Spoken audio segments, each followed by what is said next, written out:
एक नई वीडियो के साथ आज मैं फिर हाजिर हूं, आपका होस्ट दोस्त विक्रांत जोशी। आपका स्वागत करता हूं मेरे व्यू मास्टर में, जिसमें हम लेके आते हैं वर्ल्ड अफेयर्स और डिफेंस के दिन भर की टॉप खबरें। तो चलिए जान लेते हैं। हमारे मर्चेंडाइज पे आपको पता है कि जबरदस्त ऑफर्स आए हुए हैं।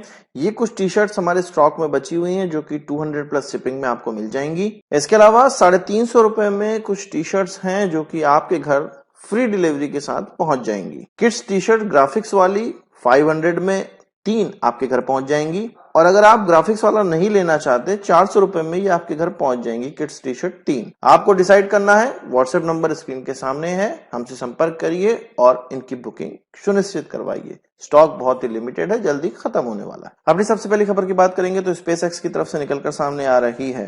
हम जानते हैं कि जो रॉकेट होता है या स्पेस एक्सप्लोरेशन होता है वो हमेशा अनप्रेडिक्टेबल होता है। तभी तो एक दशक तक अच्छा परफॉर्मेंस करने के बावजूद आज एक घटना ऐसी हुई, या इधर बीच एक दो दिन पहले ये घटना ऐसी हुई जिसमें कि स्टारलिंक सैटेलाइट जो कि फॉल्कन 9 रॉकेट के द्वारा भेजी जा रही थी वो दुर्घटनाग्रस्त हुई, जिसमें कि 20 स्टारलिंक सैटेलाइट जा रहे थे, वो अपने डिजायर ऑर्बिट तक नहीं पहुंच पाए। स्पेसएक्स का ये कहना है कि इसके अपर स्टेज में प्रॉब्लम हुई, जिससे कि इसका जो अपर स्टेज है उसमें ऑक्सीजन लीकेज होने के कारण ये जो स्पेसएक्स का रॉकेट था वो 20 सैटेलाइटों को उनको ऑर्बिट में नहीं भेज सका। उससे पहले ही ये खत्म हो गया और ये सैटेलाइट लोअर ऑर्बिट में, जिस ऑर्बिट में बैठानी थी उससे लोअर ऑर्बिट में घूमने लगी हैं। उन्होंने ये ट्राई किया कि इनका जो ऑर्बिट है उसको रेज कर दिया जाए आयन थ्रस्टर के माध्यम से, जो कि सैटेलाइट में ही ऑन बोर्ड लगे हुए थ्रस्टर्स होते हैं जो कि इन सैटेलाइट्स के थोड़ा बहुत ऑर्बिट को चेंज करने के लिए लगाए जाते हैं। तो इन थ्रस्टर के माध्यम से इन सैटेलाइटों को उनके डिजायर ऑर्बिट तक भेजना था या प्रयास करना था। स्पेसएक्स ने कई सैटेलाइटों के साथ संपर्क भी साधा, पर उनकी जो ऑर्बिटर थी वो इतना एल्टीट्यूड नहीं था, लगभग 135 किलोमीटर का ही एल्टीट्यूड था, जो कि आधा था जहां पर इन सैटेलाइटों को पहुंचना था, और आयन थ्रस्टर के माध्यम से वो ये कर नहीं सकते थे। अब स्पेसएक्स ये इंतजार कर रहा है कि ये 20 की 20 सैटेलाइट कब हमारे एटमॉस्फेयर में घुसती हैं, जल के नष्ट हो जाती हैं, क्योंकि अब ये अपने डिजायर ऑर्बिट तक नहीं पहुंच पाएंगी। एक सेटबैक है, पर स्पेसएक्स के लिए बहुत बड़ी बात है नहीं। इतना तो उन्होंने मान के चला ही होगा कि 6000 सैटेलाइट जो कि अभी स्टारलिंक की घूम रही हैं उनके बाद कोई ना कोई एक्सीडेंट तो होना ही होगा, इतना तो वो मान के चले ही होंगे। आपका इस पर क्या कहना है कमेंट बॉक्स में जरूर बताइएगा। बात कर लेते हैं बांग्लादेश की।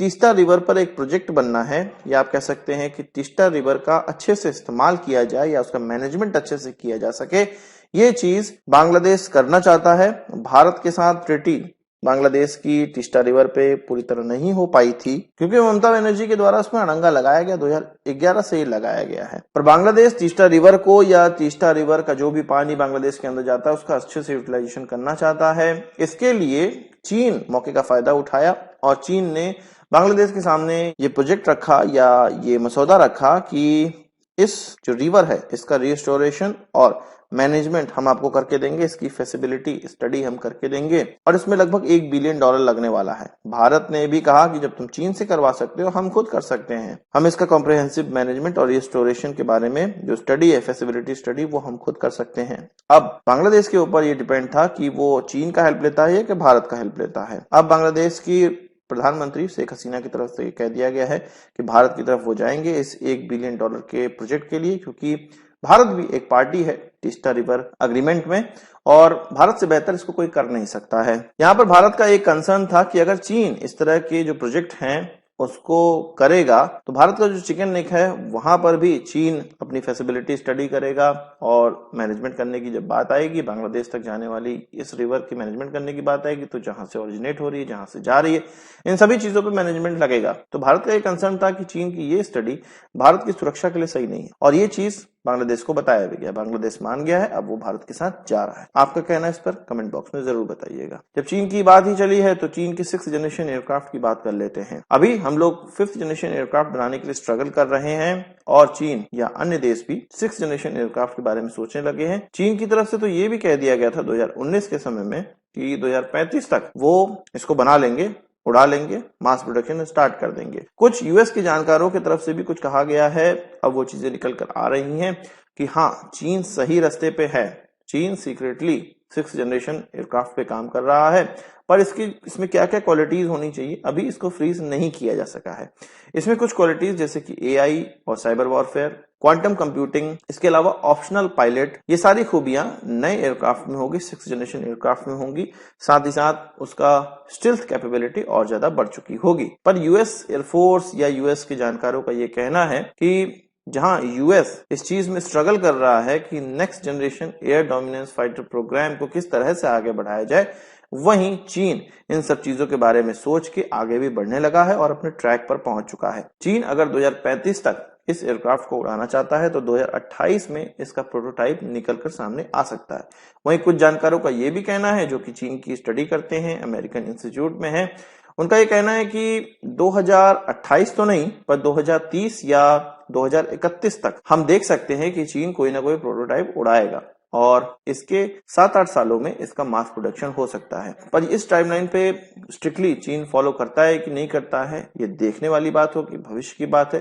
पर चीन प्रयास बहुत ज्यादा कर रहा है और यूएस के एयरफोर्स के एयर कॉम्बैट कमांड के जो प्रमुख हैं जनरल मार्क केली, उनका यह कहना था कि चीन सही ट्रैक पर है और चीन अपने एयरक्राफ्ट का जो सिग्नेचर है उसको बहुत तेजी से कम करने का प्रयास कर रहा है और साथ ही साथ एयरक्राफ्ट की जो पावर है और उसकी जो सेंसिंग कैपेबिलिटी है, यानी कि उसमें सेंसर्स हैं, उसको बहुत बेहतर करने का प्रयास कर रहा है। तो भले ही हम लोग चीन का मजाक उड़ाते हैं कि उनका 5th जनरेशन एयरक्राफ्ट कारगर नहीं है, पर उनका 5th जनरेशन एयरक्राफ्ट भले ही 5th जनरेशन ना हो, पर फिर भी वो एयरक्राफ्ट बनाने के सेक्टर में या एरोस्पेस सेक्टर में बहुत तेजी से आगे बढ़ रहे हैं और अमेरिका से कंपटीशन लेने लगे हैं। भारत अभी बहुत ही सूक्ष्म स्टेज पे है। हमारा जो 4th जनरेशन एयरक्राफ्ट है तेजस, उसके लिए हम इंजन डेवलप नहीं कर पाए हैं और इंजन हम अमेरिका के भरोसे बैठे हुए हैं।